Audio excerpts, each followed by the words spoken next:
Bagaimana bisa ada manusia yang menggambarkan muka Tuhan pada awalnya di ajaran saya sebelumnya?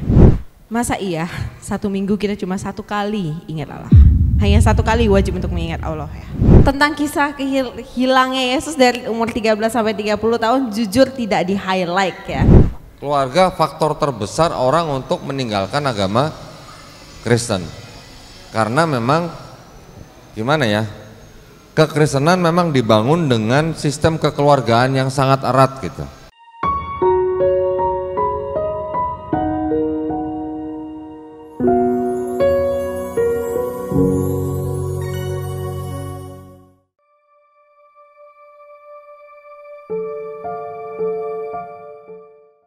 Kayaknya udah nggak perlu dikenalin ya, Jesslyn ini orang dari mana gitu, perlu nggak? Kayaknya nggak usah. Nggak usah ya? Mungkin udah banyak ya.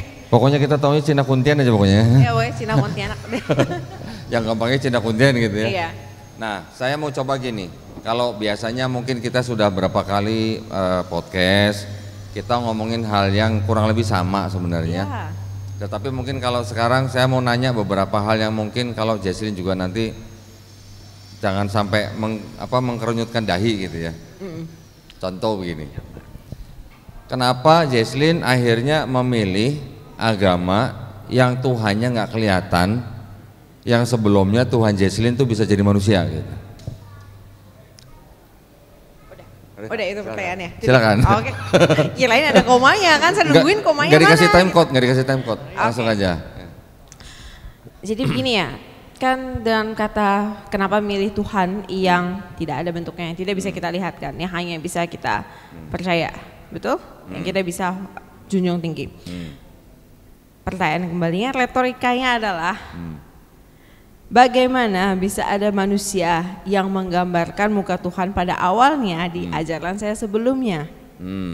Apakah mereka pergi ke surga dan kembali lagi dan kemudian menggambarkan muka Tuhan di mana Tuhan Yesus? Kan itu tidak masuk akal, logika tidak akan sampai, betul? Berarti yang sebelumnya sudah dipastikan secara logically fail. Alhamdulillah, jawabannya tepat ya. Dapat nilai berapa? Dapat nilai berapa? Oh 100. Logically fail. Nah, terus gini, kenapa Jesslyn mau masuk agama yang sholatnya sehari 5 kali? Belum lagi nanti sholat-sholat yang sunnah, ya kan? Dibanding dengan dulu yang mungkin kebaktiannya seminggu cukup sekali. Ya doa mungkin bisa jam berapa aja, tapi kebaktiannya cuman seminggu sekali. Wajibnya hanya seminggu Wajibnya sekali. seminggu sekali. Kenapa mau ke agama yang sholatnya sehari 5 kali? Belum plus sunnah gitu. Kan repot gitu. Udah gitu ada jam-jam yang sangat gimana gitu kan. Jam-jam yang harus ditentukan ya sebelum bangun, silakan. lebih susah, ada sacrifice and everything else. Karena fitrahnya dasarnya ketika Allah menurunkan kita di dunia ini, Allah ada nagih nggak kita? Harus membuat apa? Allah tidak ada menagih satupun kan, diberikan manusia sempurna, dilahirkan, setiap manusia dilahirkan sempurna tanpa ada apapun. Masa iya satu minggu kita cuma satu kali ingat Allah? Hanya satu kali wajib untuk mengingat Allah ya? Kurang ya?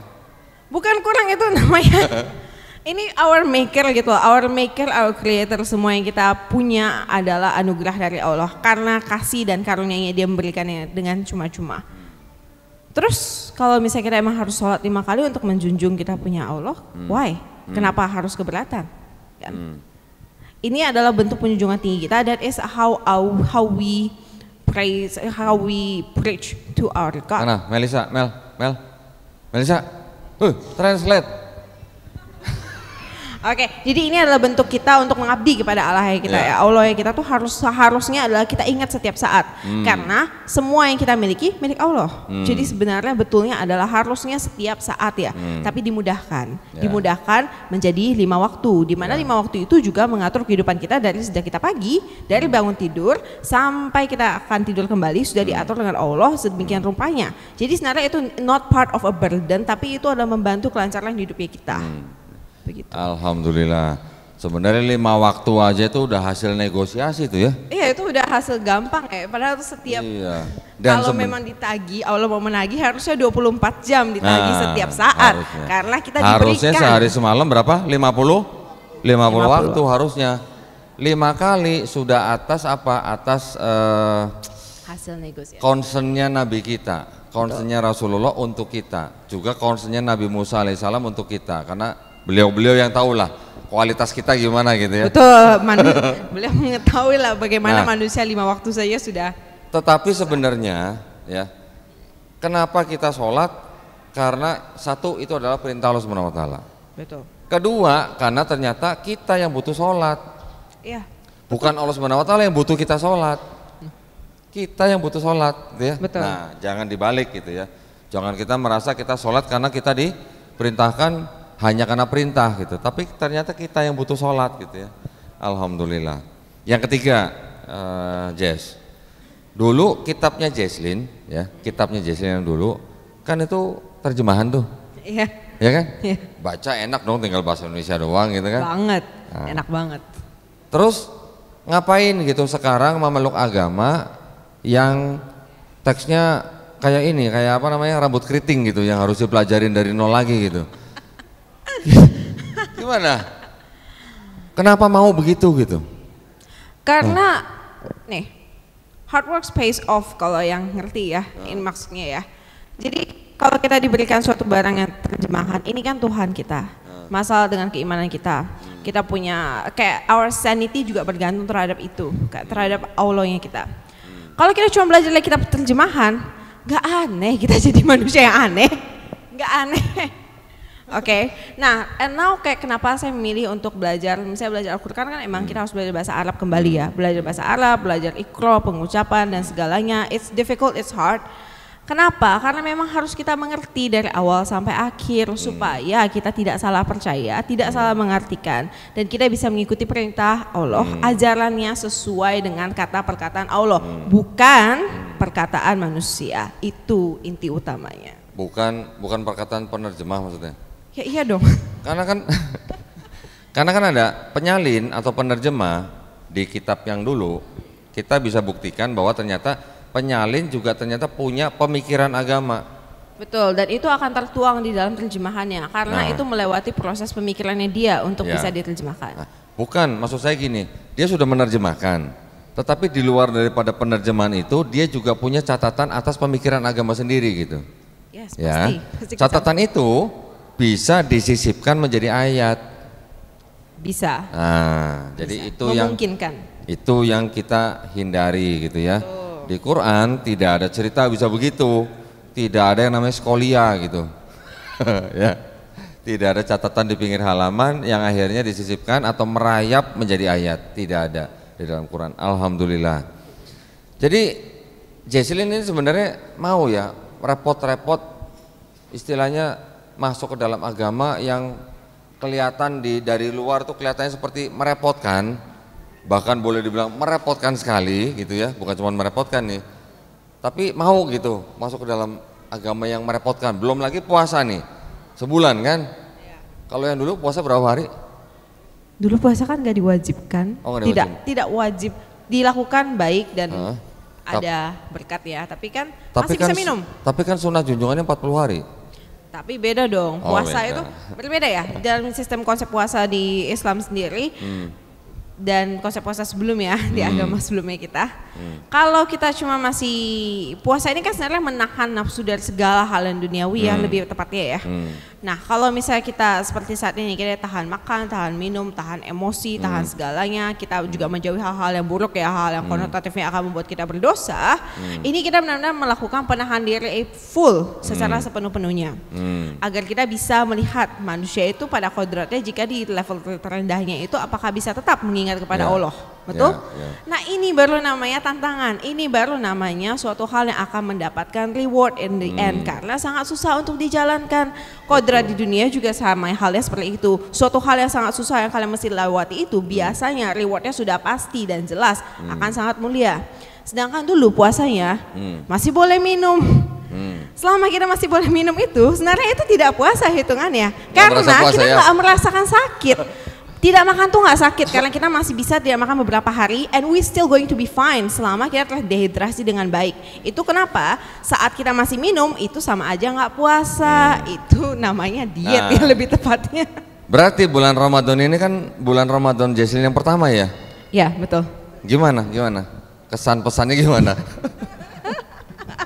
Tadi kayaknya sempat kelihatan ngantuk bener gitu ya.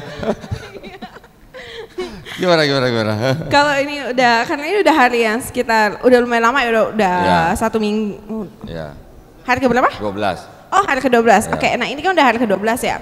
Saya udah mulai terbiasa gitu, misalnya dari paginya sampai tadi siang sampai jam 1 gitu paling cuma ngantuk doang kan. Yeah, cuma ngantuk. Yeah. Tapi itu masih tenaga dan energi kita tahu masih cukup karena kita sudah lewati sebelumnya. Oh, hari pertama itu yang luar biasa itu. Itu kayaknya udah mau mendekati jam 4. Enggak, belum, jam 4 masih tahan. Jam 4 kan kita masih beli makanan, prepare anything untuk buka kan, masih rajin lah.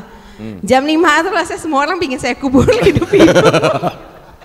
Jam 5? Iya jam 5, udah mau ke jam 6 ya, terus sisa berapa menit terakhirnya itu yang paling menyakitkan. Tapi itulah ya challenge yang paling unik lah, itu kenapa saya baru mengerti sekarang bahwa bulan Ramadan adalah bulan kemenangan ya. Jadi kita menang, sebenarnya not against anything, bukan against syaitan dan lain-lain, tapi melawan diri kita sendiri, nafsu diri kita sendiri, karena sebenarnya nafsu dari dalam diri kita sendiri itu yang paling susah untuk ditahan. Iya betul.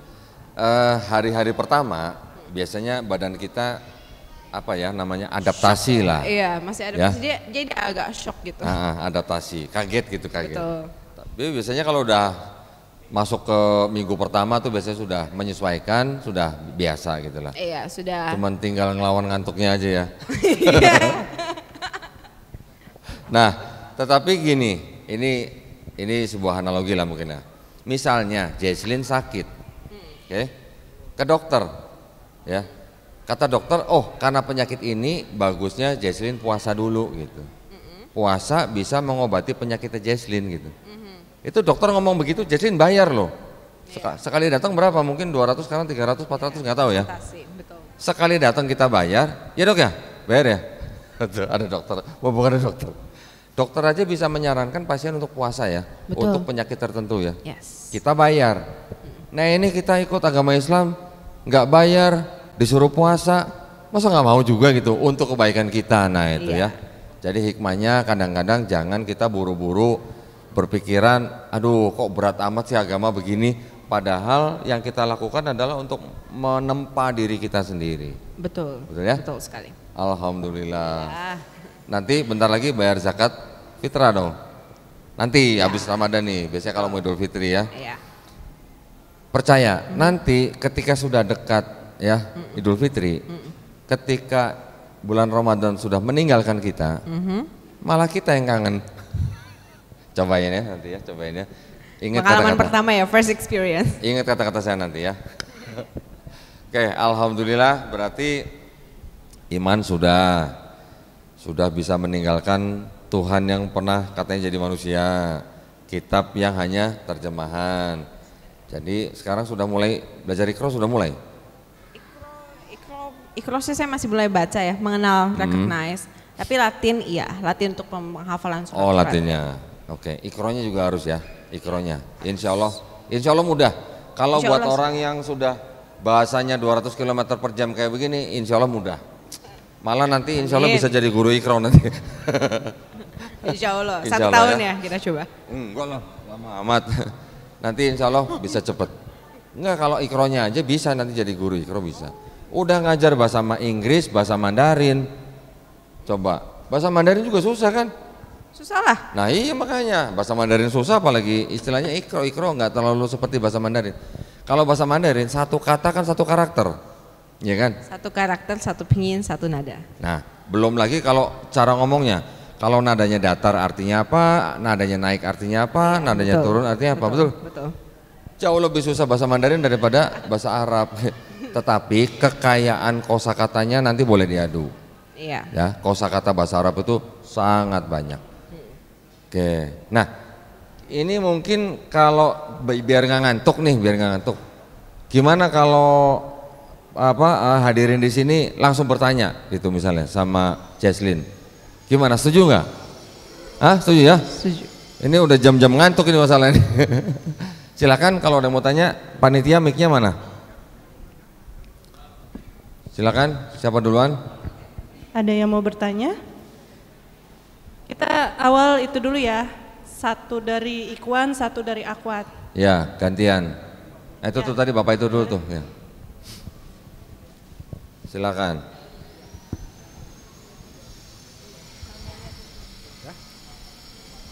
Bismillahirrahmanirrahim. Assalamualaikum warahmatullahi wabarakatuh. Waalaikumsalam warahmatullahi wabarakatuh. Perkenalkan, saya Pak Hamdan dari Pasar Minggu.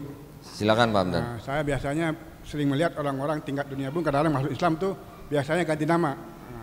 Kira-kira untuk ibu ini kira-kira ganti nama nggak? Tapi nggak ganti nama pun nggak apa-apa sebenarnya. Kadang-kadang mereka kan menuju ke hal terbaru lah begitu. Terima kasih. Begitu pertanyaan saya.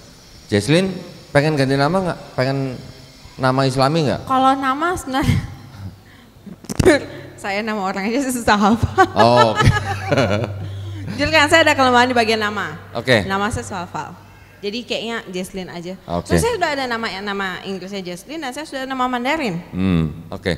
Jadi gini Pak, seorang yang masuk Islam itu kalau nama sebelumnya tidak mengandung unsur kesirikan, itu tidak wajib ganti Pak.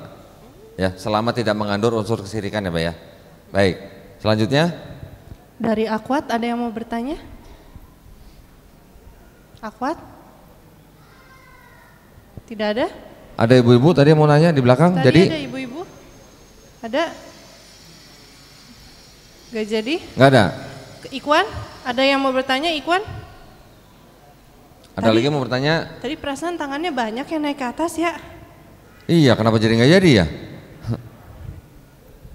Nah, silakan Pak. Nama Dedi dari Sunter, Jakarta. Mau nanya, waktu Jesslyn masih di Kristiani, itu udah tahu kabarnya waktu kisah Yesus hilang di umur 13 sampai 30, itu pernah mencari nggak? Oh, tentang gini. Itu. Pernah ya, bertanya-tanya gak gitu? Iya. Maksudnya gitu. Nah ini, terima kasih Pak atas pertanyaannya. Nah, dulu pas saya masih di agama sebelumnya, tentang kisah hilangnya Yesus dari umur 13 sampai 30 tahun jujur tidak di highlight ya. Jadi kalau misalnya kita hanya mendengarkan sebatas dari gereja atau dari bimbingan atau misalnya dari pengajaran teologi yang masih dasar, itu tidak di highlight Yesus menghilang. Tapi kita tahu sebenarnya kayak tidak ada rekor penceritaan tiba-tiba Yesus udah 30 tahun, tiba-tiba Yesus sudah jadi tukang kayu yang membantu ayahnya untuk melakukan pekerjaan, tiba-tiba seperti itu. Sebenarnya itu kebingungan sendiri ya kalau misalnya kita teliti lebih mendalam. Tapi saat itu yang saya lebih concern adalah kenapa Yesus anak Allah harus kita sembah setara dengan Allah. Dari itu saja saya sudah tidak terima sebenarnya. Saya sudah tidak bisa logically itu make sense. Anak dan Allah Bapaknya sendiri. Nah, dari begitu sih. Cuma kalau emang di Kristen sendiri sebelumnya banyak hal-hal bahkan tentang pensaliban Yesus sendiri ya. Banyak yang tertutupi. Jadi seakan kita memang disetir ya, kita disetir ke arah pemahaman doktrin, di mana doktrin itu diciptakan ya berdasarkan bapak-bapak gereja ya, persatuan bapak-bapak gereja. Oh memang begini ceritanya dan begini yang diajarkan. Kita bakal merasa itu janggal atau aneh jika memang kita benar-benar mau menyembah untuk berdoa kepada Allah. Ketika kita benar mencari Tuhan baru kita bisa merasakan. Kalau kita cuma yang penting gua ada agama, yang penting saya ada agama sih enggak. Most Christian akan doesn't feel kayak mereka nggak akan merasa seperti disetir, begitu Pak. Saya tambahin ya. Sebenarnya ada beberapa kisah tentang yang disebut dengan Yesus Kristus ketika dia masih remaja gitu. Sebenarnya ada gospel-gospelnya, cuman tidak masuk ke dalam Bible. Karena Bible itu kan adalah kitab-kitab yang dipilih oleh bapak-bapak gereja pada saat awal-awal mereka terbentuk gitu. Ada gospel-gospelnya. Yang bahkan di dalam sebuah gospel judulnya The Infancy Gospel of Thomas, di situ diceritakan Yesus menciptakan burung dari tanah liat hidup, mujizat gitu. Sama dengan di Quran sebenarnya. Di Quran juga ada kisah begitu, ayat begitu. Nah, tetapi gospel itu tidak masuk dalam Bible, tidak dipilih atau tidak istilahnya dikanonisasi oleh bapak-bapak gereja pada waktu itu, gitu ya. Nanti ada juga penulis lain yang mengatakan bahwa Yesus ketika sudah pemuda mengikuti pedagang pergi ke India katanya. Ada yang bilang begitu. Menulis buku seperti itu. Nanti sampai akhirnya ke Tibet, ke Nepal. Di sana dia ditulis kitab kisahnya, kemudian setelah kembali ke Palestina baru melayani ketika usia 30. Ada yang cerita begitu, tapi itu hanya teori gitu ya, Mas ya. Silakan yang lain. Udah? Ada yang mau bertanya lagi? Tanya ke Kodondi boleh, ke Ci Jesslyn boleh. Ya, silahkan Kak Yolanda. Assalamualaikum warahmatullahi wabarakatuh. Waalaikumsalam. Perkenalkan saya Agnes Yolanda Fitri, dipanggil Fitri saja. Saya juga seorang mualaf. Saya ingin bertanya kepada Kodondi ya, karena saya juga selama waktu masih di yang kemarin, saya punya keraguan tentang Trinitas. Tentang? Trinitas. Oh, Trinitas. Ya. Dan semenjak saya tertarik dengan Islam, belajar tentang Islam, banyak pertanyaan-pertanyaan yang tidak saya dapati di sebelah, jawabannya tidak saya dapati di sebelah dan saya dapatinnya di Islam. Pertanyaan-pertanyaan yang kita ajukan selalu logis. Nah, pertanyaan saya adalah, kita yang seperti saya dan Ci Melisa dan siapa lagi? Ci Jesslyn yang masih baru, masih belajar, masih sangat baru dan masih belajar. Pertanyaan saya, bagaimana cara kita menghadapi keluarga kita yang mungkin masih seperti keluarga saya yang masih sedikit fanatik dan ingin menjelaskan bahwa jalan yang kita ambil ini benar, tapi mereka membalik dengan ayat-ayat Injil gitu. Nah, itu Bu, pertanyaannya gitu. Iya. Pertama-tama Bu, saya koreksi ya Bu ya. Jangan sebut kitab mereka Injil Bu. Mungkin saya ngomong begini mungkin Ibu kaget, karena di kitabnya mereka memang tulisannya Injil gitu Bu ya. Tetapi kita sekarang sebagai seorang Muslim, kita sudah mengenal Quran. Di dalam Quran disebutkan ada Taurat, Zabur, Injil, gitu kan? Taurat, Zabur, Injil adalah wahyu-wahyu yang diturunkan Allah Subhanahu wa taala kepada nabi dan rasulnya untuk Bani Israel pada zaman itu. Setuju nggak Bu? Setuju ya? Alhamdulillah. Kalau namanya wahyu Bu, apakah harus berbentuk buku? Wahyu? Tidak ya. Wahyu itu pesan atau pengetahuan yang diterima oleh nabi dan rasulnya, yang langsung masuk ke dalam kolbu nabi dan rasulnya, yang diajarkan kepada umatnya, itulah wahyu yang diajarkan gitu ya. Tetapi apakah Nabi Musa menulis Taurat, apakah Nabi Daud menulis Zabur, apakah Nabi Isa masih menulis Injil? Tidak. Jadi Taurat, Zabur, Injil yang disebut di dalam Quran itu bukan kitabnya Yahudi, bukan kitabnya Kristen Bu. Nah, jadi Ibu jangan sebut itu Injil gitu ya, sebut aja Bible gitu Bu ya. Nah, tadi Ibu bertanya bagaimana menghadapi keluarga yang sering memberikan ayat gitu Bu ya. Nah, berarti Ibu harus sering-sering nonton channel saya kalau gitu berarti. Promosi jadi. Promo. Ya memang gini Bu ya, memang gini. Saya tidak menyalahkan. Saya tidak menyalahkan kalau keluarga kita mungkin masih berusaha untuk membuat kita kembali ke agama yang lama. Kita tidak bisa salahkan karena banyak orang tua yang salah berpikir begini. Misalnya contoh nih ya, anggap aja saya orang tuanya Jesslyn nih, ngamuk sama Jesslyn nih. Kamu udah dilahirin, udah kecil, udah digedein, udah dikasih makan, udah disekolahin, gedenya keluar dari agama orang tua. Bilangnya keluar dari agama orang tua. Emang orang tua punya agama? Maksudnya berarti mungkin agama keluarga yang dianut oleh keluarga gitu kan. Tetapi sebenarnya gini Bu, setiap warga negara Indonesia itu dijamin haknya secara penuh oleh negara Republik Indonesia untuk memilih dan menjalankan agama dan keyakinannya masing-masing. Undang-Undang Dasar 1945 pasal 29. Nah, jadi Ibu sekali-sekali harus tunjukin ke mereka. Nih, Undang-Undang Dasar 1945 ngomongnya begini.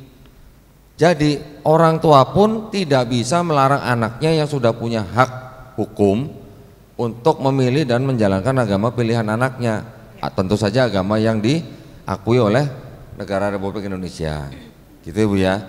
Sekali-sekali tunjukin Bu, pasal 29. Nah, jadi biar orang tua kita mikir bahwa orang tua pun tidak bisa menghalangi anak kandungnya sendiri untuk memeluk agama tertentu yang diakui oleh negara Republik Indonesia. Ya Bu ya.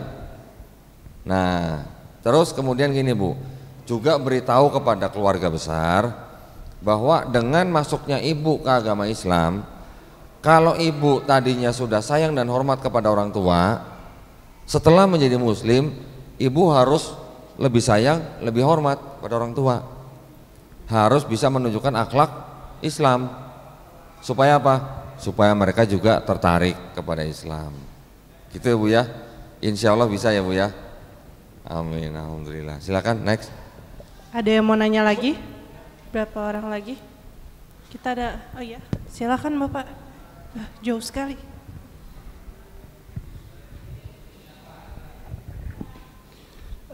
Assalamualaikum warahmatullahi wabarakatuh. Saya Andi Esteban mewakili API Jabodetabek di bawah asuhan Gurunda Zuma. Hanya bertanya sedikit kepada Uti Jesslyn ya.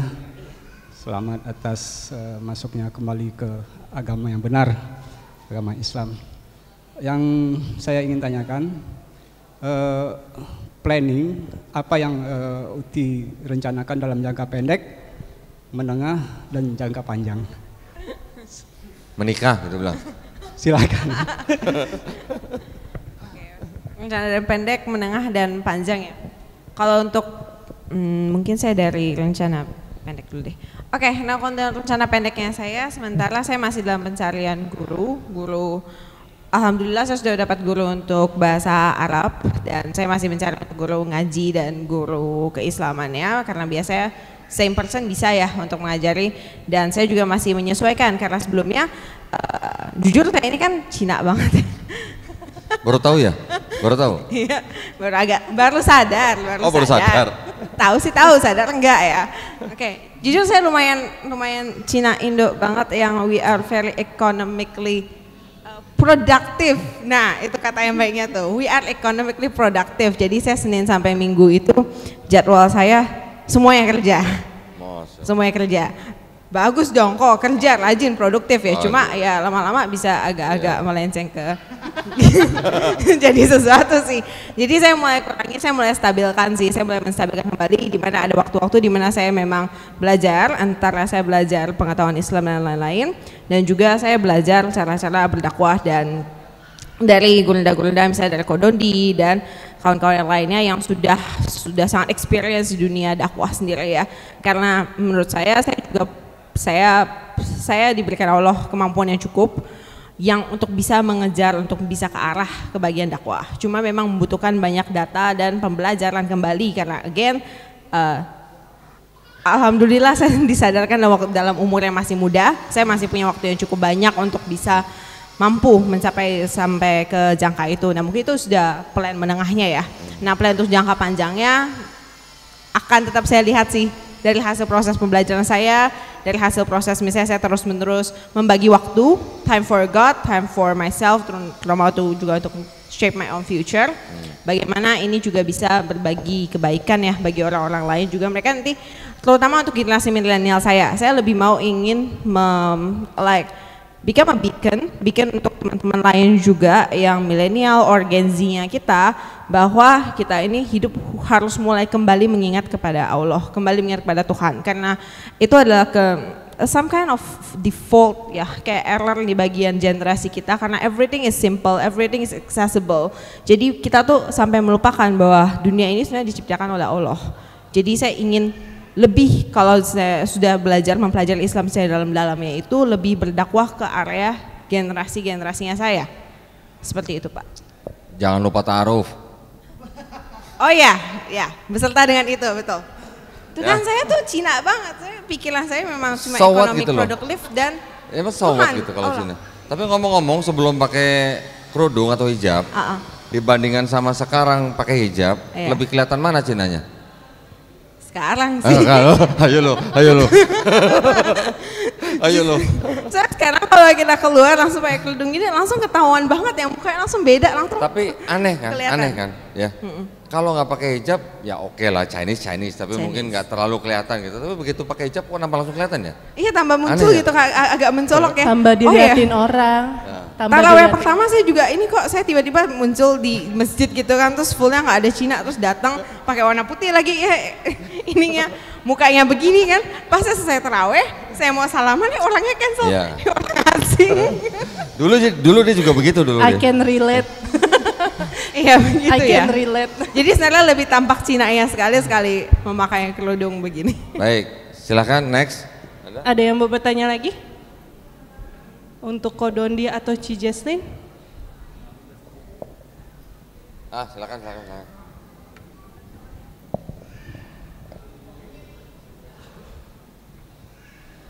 Bismillahirrahmanirrahim. Assalamualaikum warahmatullahi wabarakatuh. Waalaikumsalam warahmatullahi wabarakatuh. Nama saya Mahesa dari Bogor. Saya mau nanya ke Ko Dondi dan Ci Jesslyn, apakah selama di Kristen itu ada orang-orang yang sebenarnya tahu gitu kalau Kristen itu ada kejanggalan dan Islam itu adalah agama yang sepertinya benar gitu di pikiran mereka, tapi mereka tuh masih takut untuk jadi mu'alaf gitu. Apakah ada orang-orang yang seperti itu dan apakah ada tips dan triknya gitu supaya mereka tuh bisa berani gitu untuk menjadi mu'alaf gitu? Ya gitu. Sekian, Ada. Terima kasih. Ada Mas, yang begitu ada. Semalam aja saya ngobrol berapa jam ya? Ada 3 jam lebih lah semalam. Sampai nggak tidur ya? Sampai nggak tidur ya. Semalam ada, saya menerima tamu 3 hari berturut-turut ya. Dari semalam, kemarin lusa, kemarin lagi. 3 tamu yang datang ke saya, alhamdulillah yang 2 bersyahadat, yang 1 belum berani bersyahadat. Ketika saya tanya, apa yang menghalangi kamu untuk masuk Islam? Sedangkan konsep ketuhanan Islam kamu sudah meyakini, kamu sudah menerima, dan kamu sudah berani meninggalkan konsep ketuhanan agama kamu sebelumnya. Sudah. Tetapi ketika saya tanya apa yang menghalangi kamu untuk masuk Islam, dia bilang apa? Keluarga. Keluarga faktor terbesar orang untuk meninggalkan agama Kristen. Karena memang gimana ya, kekristenan memang dibangun dengan sistem kekeluargaan yang sangat erat gitu. Bahkan ada gereja ya, misalnya contoh gini, ada gereja yang menempatkan adat di atas agama. Oke, yang kedua, ada gereja misalnya jemaatnya satu keluarga nih, ada 5 orang misalnya, suami istri 3 anak misalnya. Misalnya 5 orang ini dalam satu anggota gereja itu ada 1 yang murtad misalnya, ini yang 4-4-nya dikeluarin sama gereja itu, sama gereja dikeluarin. Silakan Bapak Ibu keluar dulu dari gereja ini. Kalau mau belajar, kalau mau masuk ikut gereja kita lagi, Bapak Ibu belajar dari 0 sampai digituin. Ada yang begitu, saya pernah menghadapi yang begitu. Nah, jadi dari lingkungan gereja sendiri memang sudah keras gitu ya. Dari keluarga juga sudah keras. Tetapi yang tadi seperti saya jawab kepada ibu yang tadi bertanya, bahwa kita harus bisa menyadarkan orang tua kita bahwa negara Republik Indonesia menjamin warga negaranya secara penuh untuk memeluk dan menjalankan agama yang diakui oleh negara Republik Indonesia sebebas-bebasnya gitu. Nah, memang tidak mudah menghilangkan stigma agama keluarga gitu, agama orang tua gitu katanya. Ya, karena itu yang sering terjadi gitu. Terutama kalau misalnya mungkin di kalangan Chinese ya, kalangan Tionghoa, kita mungkin tahu lah banyak dari mereka yang mengikuti agama leluhur katanya, ya. Ada yang Konghucu, ada yang Buddha katanya. Tetapi juga banyak yang masuk dalam agama Kristen. Kenapa? Karena ketika penjajahan Belanda, Cina, India, Arab, pribumi kan dikotak-kotakan, ya kan? Cina, yang kelompok Cina ini banyak berdagang dengan pihak Belanda, ya. Ketika kalau saya sebut apa, induk semang apa Ya, ketika induk Semang atau Belandanya ini keluar dari Indonesia, ini kan seperti anak kehilangan induk gitu. Ya. Mau masuk ke agama lamanya mungkin dia juga kurang pengetahuan, yang dia sudah sering tahu agama yang dulu menjajah dia gitu, yang menjadi partner bisnisnya gitu, Kristen. Jadi banyak orang Chinese ketika Belanda pergi, orang Chinese banyak yang masuk Kristen gitu. Karena sudah terbiasa berinteraksi dengan penjajah gitu. Ya. Kemudian ada lagi ketika tahun-tahun 60-an G30 PKI juga waktu itu kelompok Tionghoa dikasih pilihan mau pulang ke negeri RRC atau mau tetap di Indonesia. Kalau mau tetap di Indonesia harus ganti nama gitu katanya. Nah, itu juga pengaruh. Jadi orang tua kami ini, mungkin termasuk juga orang tuanya Jesslyn, memang punya stigma yang kurang baik terhadap agama Islam. Terus terang, Islam agamanya orang miskin, Islam agamanya orang yang ngemis di jalan, Islam agamanya orang yang dipenjara, Islam agamanya koruptor, begitu kurang lebih begitu ya. Ya, kita yang harus bisa meluruskan pandangan tersebut kepada orang tua kita. Apakah mereka pernah mikir copet-copet yang di Brasil itu agamanya apa, pengemis-pengemis yang di lampu merah Filipina itu agamanya apa, gembong-gembong narkoba yang di Meksiko mungkin itu agamanya apa? Mereka nggak pernah mikir situ. Kita yang harus kasih tahu, gitu ya. Nah, insya Allah mudah-mudahan menjawab pertanyaan. Oke. Silakan yang lain atau sudah cukup waktunya? Udah belum Mel? Sampai jam berapa? Untuk podcast sudah waktunya? Udah cukup? Alhamdulillah, silakan. Baik, kalau gitu saya mengucapkan terima kasih banyak sekali lagi buat Jesslyn ya. Mudah-mudahan kita nggak bosan-bosan membagikan kebaikan. Amin. Ya, insya Allah apa yang kita bicarakan selalu membawa manfaat buat yang mendengarkan, juga untuk menebalkan iman kita dan membentengi akidah umat Islam. Ya, dari upaya-upaya pemurtatan. Baik, akhir kata wabillahi taufiq wal hidayah. Wassalamualaikum warahmatullahi wabarakatuh.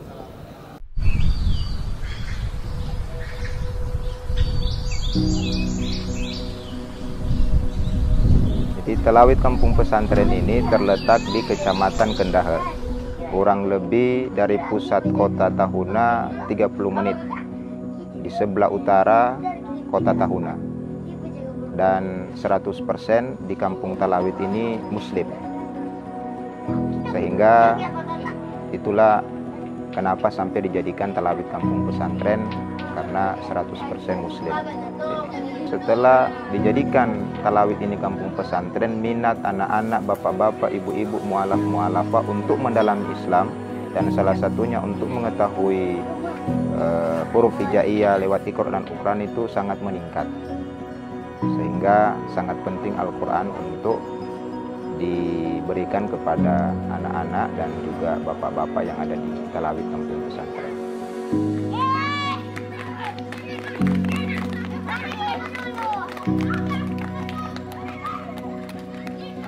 Itu 1 bulan sudah ada 5 yang robek, karena memang anak-anak. Jadi entah karena semangatnya atau semangat bermainnya, jadi memang butuh dibantu Iqra dan juga Al-Quran karena dengan alasan tadi. Jadi harapan kami ke depan dari Badan Wakaf Al-Quran bisa memberikan Al-Quran kembali untuk taman pengajian di Talawid kampung pesantren.